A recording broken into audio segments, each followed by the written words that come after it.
SummerSlam Night 2 official in-arena review of the show. What happened every match? Do I think it was the right decision? And what is going to happen next, right? We started off with Naomi, Rhea Ripley, Io Sky, which was, yes, a hyped match. It didn't get the crowd as hyped as the first night with Jey Uso and Roman Reigns. They absolutely got the stadium hyped as hell for that match, but ultimately we got them in the arena, in the ring, and I thought it was okay. It was good for someone that like my parents who were there for night 2. They didn't go night 1, but they were there. They haven't watched wrestling in a long, long time. They thought it was probably good for them.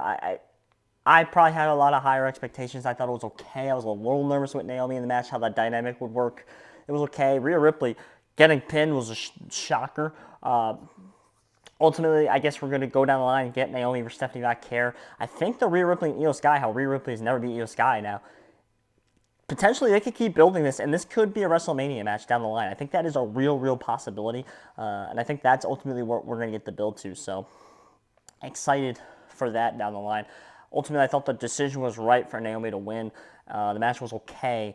It was good enough if you had normal standards, I guess, but maybe a little bit of a disappointment. We then moved on to the TLC match, and holy hell, first off, not a good spot for the match, because you had the Wyatt Six. This should have been later in the night, because you had Wyatt Six, and they are so much better when it's dark outside. Maybe you can't do a TLC match when it's dark outside. I don't know the rules of that, but it felt too early, and it led to the crowd being completely out of the Becky Lynch match. I'll get to that more in a second, but we get the TLC match, and it was good, man. Maybe a little bit too many teams for like just a viewing perspective, but it was great. There were so many good spots, and the Spanish Fly was insane. And Candice LeRae going through the ladder, she was legitimately hurt. I don't really see anyone talking about that. She was legitimately hurt. They brought out a lot of referees. They literally held her in place until the match was over, and then they had to carry her out of the match. So she was legit hurt. She went through that ladder knees first, was just tough. DIY went through the double stacked tables. It was great. It was great seeing the Hardy Boys. It was great seeing the Dudley Boys. And ultimately, I think the right decision was made with the Wyatt Six winning the titles, because I felt like Andrade Ray Phoenix was too early. It was definitely too early for Faxium to win the titles, but I'm sure they will have these titles sooner than later. And if you didn't want to give it to your big guys in Street Profits, DIY, and Motor City Machine Guns, then the Wyatt Six was the perfect and right choice to keep the titles on them. They'll continue to be a scary force in the division, and all the other teams can build, chase, and win the title. So I think it was perfect. The ending, the booking, the match itself, I think it was all very good, and it lands on my top 10, I think, PLE matches for the year so far. I think that lands up there, so stole the night as so far. Then we moved on to Becky versus Lyra, and man, I'm a little bit pissed. Like, it was kind of a disaster, this match, being in the arena. I'm not going to lie, because the crowd did not give any fucks at all. Sorry for my language, but they were trying to do the wave the whole time, and I went back and watched the match on the broadcast. You could hear the crowd booing and wooing randomly throughout the match. They were trying to do the wave throughout the whole match. It was terrible. It was horrible. If you know anything about wrestling, they hate when people do that, because it takes you straight out of the match, okay?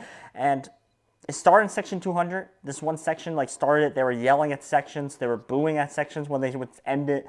Then it went to the 300 sections, and they completed it all the way around. They did, which got a huge pop. It got a "We Are Awesome" chant. But it's just not the time, not the place, especially for that match. It got 25 minutes. And if WWE knew that match was going to get 25 minutes, it should have never followed the TLC match. Never in a million years should that match have followed the TLC match. You knew the crowd was going to be kind of out of it after that match. And you knew a lot of people were getting refreshments, going to the bathroom. If you saw on the floor, it was a lot of people walking around more than any other match of the night. That's when people were walking around. And then you have the disaster of the zip ties. I mean, you saw her hands come undone. I mean, that took the crowd out of it even more. Once that happened, that's when Section 300 started doing their wave, because it was like, what in the hell is going on? And then you spent 40 seconds, she can't even get the zip ties off. It was a disaster, and I get it. There was cool, unique spots of the whole chair thing, but the crowd didn't care. The crowd did not care in the arena.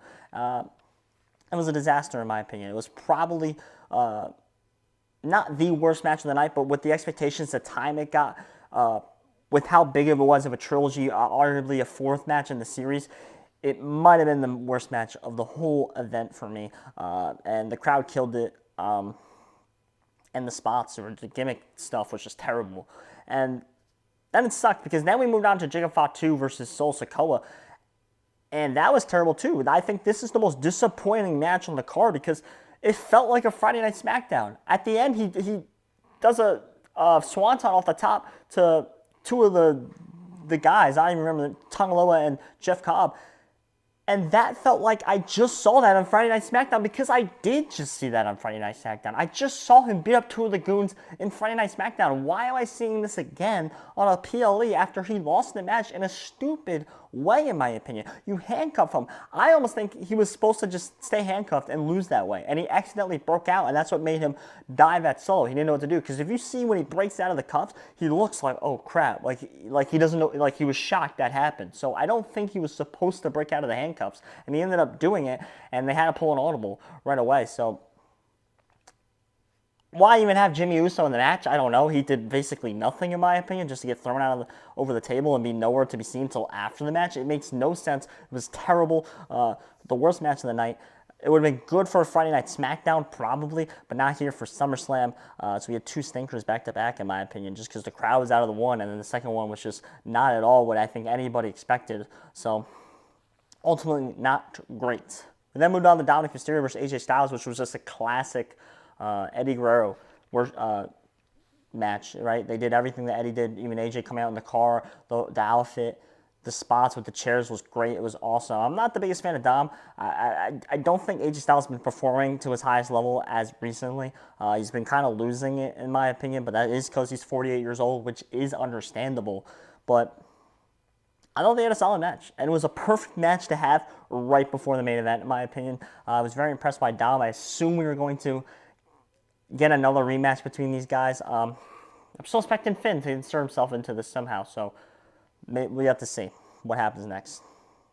Then we go to the main event, and that arena was bumping, man. That was probably the best atmosphere I've ever been in a live match, and I was in Philly for night one of WrestleMania when The Rock wrestled, and this was unreal what I witnessed today. And Cody Rhodes' entrance was great, but man, when that arena, we got the original, the OG John Cena entrance, man, that arena exploded and instantly turned on Cody Rhodes. They even had me booing Cody Rhodes. I was shocked. I was like, oh my God, I'm booing Cody Rhodes because, man, I'm 21 years old. I love John Cena. And to see that, I think it just hit everyone. Everyone was screaming, that's my GOAT. It was just crazy. And everyone turned on Cody Rhodes. I was shocked, but it happened. I mean, I was even doing it. The match was amazing. I can't. It's hard to critique the match. I think it had a little bit of everything. We had Super Cena. We had the crazy spots. It's been a long time since the ring ropes came down. It was great. And we had some callbacks. It was great. And if I want to nitpick, I am a little upset that they kicked out of basically everything.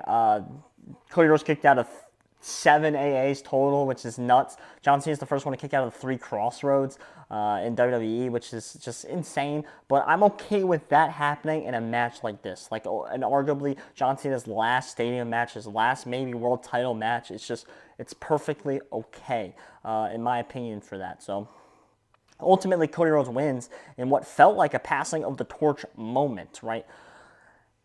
But now the elephant in the room. At the end, we get Brock Lesnar returning, and a lot of people are mad about this with the legal stuff. I don't think WWE would bring in this guy if they really thought this guy was legally in trouble or legally a PR nightmare. I just don't think that would happen. Apparently, legal cleared him 4 weeks ago, which is, to me, a pretty good sign. Now, I don't know all the details of what's going on with that. I'm not going to pretend like I know. I'm not going to try and know. I'm strictly looking at it on a wrestling basis. And apparently John Cena wanted Brock Lesnar. He specifically requested Brock Lesnar to come back because he wanted him to be a part of his retirement run. And for one last time, we are getting a never give up storyline for John Cena. And what's better than the biggest foe of them all for that type of storyline in Brock Lesnar? I think it's perfect. I think it's going to be perfect. And I think there's going to be multiple matches. One where John Cena does get his butt kicked, and like he did all those years ago, and ultimately has to battle back and beat Brock Lesnar. I think that is what we are going to get, and I don't think you need a world title for that.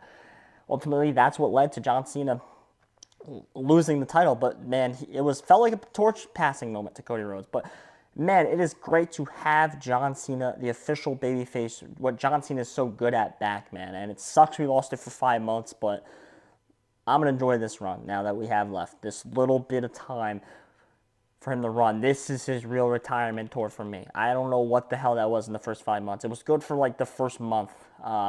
The promos were good for the first month. The matches were terrible in my opinion as a heel, and they obviously know they're not going to be able to pay it off, so they pivoted back to a face.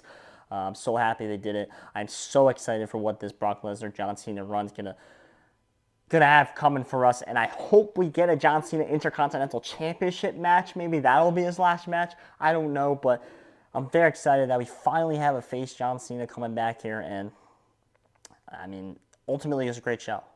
When you tally that up together between night one, night two, it was a perfect event, perfect show, considering I spent less than I did for the 2 nights of wrestling that I did for night one of WrestleMania, so in Philly, with The Rock wrestling, even though that might have been his last match, but it was just perfect. It was better than WrestleMania. I think this is the best pay-per-view of the year so far. I mean, John Cena's Cody Rhodes is easily, it might be my third favorite pay-per-view match of the year so far, maybe even second behind the triple threat men's match in night one. I thought that match was just chef kiss perfect, but ultimately amazing and probably the best atmosphere I've ever been in a WWE event, and yeah, just a perfect event.